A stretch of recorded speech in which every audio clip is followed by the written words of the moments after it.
आणि थोडंसं पाणी, साधारण 1 ग्लास, कारण भाज्यांना ऑलरेडी पाणी सुटतं. सो आपण याच्या 2 ते 3 शिट्ट्या काढून घेणार आहोत.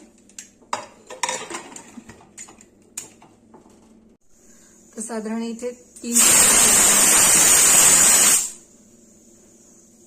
तर कुकर जो आहे तो आपण थोडासा गार करून घेणार आहोत, कारण आता गरम असल्यामुळे आपल्याला याचं झाकण काढता येणार नाहीये.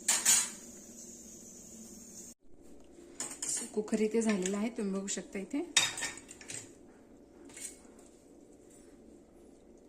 मस्त भाज्या शिजलेल्या आहेत. सो यामध्ये थोडंसं एक्स्ट्रा पाणी आहे, ते पाणी आपण काढून घेणार आहोत. त्यानंतर भाज्या ज्या आहेत ते आपल्याला मॅश करून घ्यायच्या आहेत. सो इथे एका भांड्यामध्ये आपण हे एक्स्ट्राचं पाणी काढून घेणार आहोत, कारण पाणी असल्यामुळे भाज्या आपल्याला व्यवस्थित अशा मॅश करता